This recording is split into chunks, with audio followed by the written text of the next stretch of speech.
بسم اللہ الرحمن الرحیم۔ السلام علیکم ورحمۃ اللہ وبرکاتہ۔ مائی ڈیئر برادرز سسٹرز، آج جس ٹاپک پہ ہم بات کریں گے وہ ہے گناہوں کے اثرات ہماری زندگی پر جو ہوتے ہیں۔ مائی ڈیئر برادرز سسٹرز، اللہ سبحانہ تعالیٰ کے دو قسم کے قوانین ہوتے ہیں۔ ایک تو وہ لاز ہوتے ہیں جو کہ ہمارے نیچرل لاز ہوتے ہیں، جن کو آپ لاز آف فزکس بھی کہہ سکتے ہیں، لاز آف کیمسٹری بھی کہہ سکتے ہیں۔ وہ لاز جو ہمیں آنکھوں سے نظر آ جاتے ہیں اور جن کا رسپانس یا ریاکشن ہمیں فوراً سے مل جاتا ہے۔ مثلاً کوئی شخص جو ہے اگر ایک پہاڑ سے آگے چل جائے تو وہ گر جائے گا وہاں سے نیچے۔ اسی طرح سے کوئی چیز اگر آپ آسمان کی طرف اوپر پھینکتے ہیں تو وہ واپس نیچے کی طرف آتی ہے، because what goes up must come down. اور یہ واپس جو چیز آتی ہے وہ امیڈیٹلی واپس آتی ہے۔ ایسا نہیں ہوتا کہ آپ نے اگر ایک چابیاں جو ہیں وہ اوپر پھینکی ہیں تو کوئی چابی جو ہے وہ 3 مہینے کے بعد آ رہی ہے، کوئی 5 مہینے بعد آ رہی ہے، کوئی سال بعد آ رہی ہے، نہیں، وہ امیڈیٹلی واپس آ جاتی ہے۔ یہ ہیں فزیکل لاز ہیں جو کہ ہم لوگ نیچر میں دیکھتے رہتے ہیں۔ اسی طرح سے کوئی شخص اگر آگ کو ہاتھ لگاتا ہے تو آگ امیڈیٹلی اس کو برن کرتی ہے۔ ایسا نہیں ہوتا کہ آپ نے آگ میں ہاتھ لگایا اور 2 گھنٹے کے بعد آپ کو سینسیشن محسوس ہوئی، ایسا نہیں ہے۔ تو یہ سارے کے سارے فزیکل لاز ہیں اور یہ بھی اللہ کے ہی قوانین ہیں۔ دوسری طرف اللہ تعالیٰ کے وہ قوانین ہیں جن کو ہم شریعت کہتے ہیں، جو کہ اللہ تعالیٰ نے قرآن مجید میں جن کا ذکر کیا یا پھر احادیث مبارکہ میں نبی کریم صلی اللہ علیہ وسلم نے جن کی وضاحت فرمائی۔ مثال کے طور پہ ایک انسان جھوٹ بولتا ہے تو وہ اللہ کا ایک قانون توڑ رہا ہے۔ جھوٹ بولنے کے اوپر آپ کی زبان پہ کبھی کرنٹ نہیں لگا ہوگا، کبھی کوئی مرچیں نہیں لگی ہوں گی۔ اسی طرح سے جو شخص حرام کا کھانا کھا رہا ہے، چاہے وہ حرام کمائی سے حرام کھا رہا ہو یا پھر وہ چیزیں جو کہ بذات خود حرام ہیں، تو ہو سکتا ہے کہ وہ بہت انجوائے کر رہا ہو، اس کو بڑا مزہ آ رہا ہو، کھانا بہت لذیذ ہے۔ تو سوال اصل میں یہ ہے کہ کیا جب یہ قوانین اللہ تعالیٰ کے توڑے جاتے ہیں تو اللہ کی کائنات میں کچھ نہیں ہوتا؟ یقیناً ہوتا ہے۔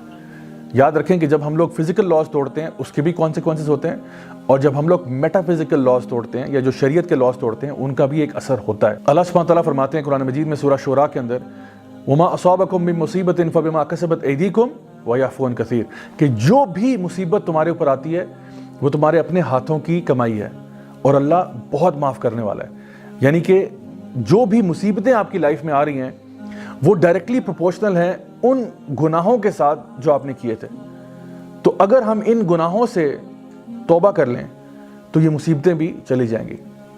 اللہ سبحانہ تعالیٰ قرآن مجید میں یہ بہت ہی امپورٹنٹ کانسیپٹ ہے جس کا ذکر کر رہے ہیں۔ ہم عام زبان میں اس کو مکافات عمل بھی کہتے ہیں، جس کو انگلش میں کہتے ہیں what goes around comes around, as you sow so shall you reap۔ امام حسن البصری رحمہ اللہ ایک دفعہ ایک جگہ پر بیٹھے ہوئے تھے تو ان کے اسٹوڈنٹ جو ہے ربیع بن ثابی ان کے ساتھ موجود تھے۔ 4 مختلف قسم کے لوگ آئے، 4 مختلف پرابلمز لے کر۔ ایک شخص آیا، اس نے کہا کہ ہمارے علاقے میں بارشیں نہیں ہوتی، ہم کیا کریں؟ تو امام حسن البصری رحمہ اللہ نے فرمایا کہ آپ کثرت سے استغفار کریں۔ ایک اور شخص آیا، اس نے کہا کہ ہمارے گاؤں میں، ہمارے علاقے میں بھوک اور پیاس بہت زیادہ ہے، ہم کیا کریں؟ تو آپ نے کہا آپ بھی استغفار کریں۔ ایک اور شخص آیا، اس نے کہا کہ جی میں چاہتا ہوں کہ اللہ مجھے کوئی اولاد دے کہ میرے بعد میرا بزنس سنبھالنے کے لیے، میرا کاروبار سنبھالنے کے لیے میرے کام آ سکے، تو میں کیا کروں؟ مجھے کوئی وظیفہ بتائیے۔ تو آپ نے فرمایا آپ استغفار کریں۔ اور پھر ایک چوتھا شخص آیا جس نے کہا کہ میرے پاس باغ تو ہے، باغ میں درخت بھی ہیں لیکن ان پہ پھل نہیں لگتے، شیخ صاحب مجھے کوئی وظیفہ بتائیے۔ تو امام حسن البصری نے فرمایا کہ آپ استغفار کریں۔ اب امام صاحب کے جو اسٹوڈنٹ تھے ربیع بن ثابی، وہ سارا یہ منظر دیکھ رہے ہیں۔ تو نے کہا امام صاحب یہ کیسی بات ہے کہ آپ کے پاس 4 مختلف لوگ آئے، 4 مختلف مسائل لے کر، اور آپ نے چاروں کو یہ کہا کہ استغفار کریں، آخر کیوں؟ تو امام صاحب نے فرمایا کہ میں نے اپنی طرف سے تو کچھ نہیں کہا، میں نے تو وہ کہا جو کہ اللہ تعالیٰ کی کتاب میں پایا۔ سورہ نوح کے اندر نوح علیہ السلام فرماتے ہیں کہ فَقُلْتُ اسْتَغْفِرُوا رَبَّكُمْ إِنَّهُ كَانَ غَفَّارًا يُرْسِلِ السَّمَاءَ عَلَيْكُمْ مِدْرَارًا وَيُمْدِدْكُمْ بِأَمْوَالٍ وَبَنِينَ وَيَجْعَلْ لَكُمْ جَنَّاتٍ وَيَجْعَلْ لَكُمْ أَنْهَارًا، کہ اے لوگوں اگر تم بھی استغفار کر لو۔ یہ وہ لوگ تھے جو شرک اور کفر کیا کرتے تھے، ان کو کہا جا رہا ہے کہ اگر تم بھی استغفار کر لو، انہو کان غفارا، اللہ بہت معاف کرنے والا ہے۔ نہ صرف کہ اللہ تمہیں معاف کرے گا بلکہ یرسل السماء علیکم مدرارا، اللہ تم پر رحمت کی بارش نازل کرے گا۔ ویمددکم باموال وبنین، اور تمہارے مال میں اضافہ ہوگا، تمہاری اولاد میں اضافہ ہوگا۔ وجعل لکم جنات وجعل لکم انہارا، اور تمہیں اللہ تعالیٰ باغات عطا فرمائے گا اور ان کے بیچ میں سے نہروں کو جاری کر دے گا۔ یعنی اس کو اگر ایک ورڈ میں سمرائز کیا جائے تو اللہ تعالیٰ تمہاری لائف میں پراسپیرٹی لے آئے گا، تمہاری لائف میں خوشحالی لے آئے گا۔ کہنے کا مطلب یہ ہوا کہ اگر آپ صرف استغفار کو اپنا معمول بنا لیں تو آپ کے جو گناہوں کی وجہ سے پرابلمز آپ کی لائف میں آتے ہیں وہ سارے کے سارے پرابلمز دور ہو جائیں گے۔ لیکن my dear brothers and sisters, یاد رکھیے استغفار صرف تسبیح پھیرنے کا نام نہیں ہے۔ کہ آپ نے استغفر اللہ کی تسبیح پڑھنا شروع کر دی اور دل میں کوئی احساس نہیں، کوئی ندامت نہیں، ایسا نہیں ہے۔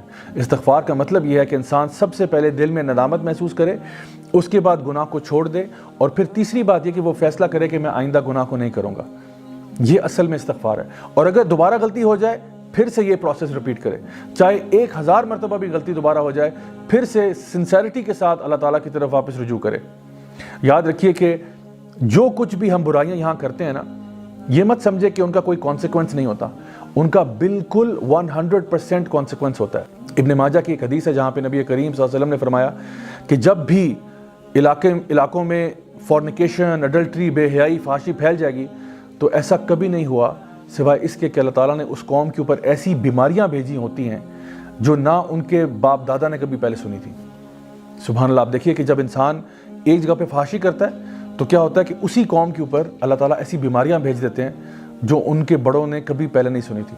آج اگر آپ اپنی امت کا جائزہ لے لیں، ہمارے پاس STDs، سیکچولی ٹرانسمیٹڈ ڈیزیز کی ایک کمپلیٹ کیٹیگری بن چکی ہے جس کے اندر وہ تمام بیماریاں شامل ہیں، جس طرح کہ ایڈز، HIV وغیرہ، جو آج سے پہلے آپ 100 ایئرس پہلے دیکھیں تو ان کا نام و نشان موجود نہیں تھا، لیکن ریسنٹ ہسٹری میں آپ دیکھیں تو یہ ساری چیزیں ہمارے ساتھ پریولنٹ ہو چکی ہیں۔ اسی طرح سے جب لوگ اللہ تعالیٰ کی کتاب کے مطابق فیصلے کرنا چھوڑ دیتے ہیں تو پھر اللہ تعالیٰ ان کو ٹکڑوں میں بانٹ دیتے ہیں اور وہ آپس میں لڑائی جھگڑا شروع کر دیتے ہیں۔ نبی کریم صلی اللہ علیہ وسلم نے ایسی کئی احادیث کا ذکر کیا۔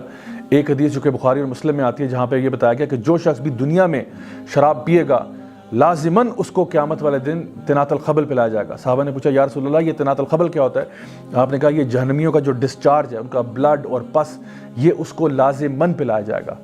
تو اگر آپ دنیا میں یہ کام کریں گے آخرت میں آپ کو یہ چیز بھگتنی پڑے گی۔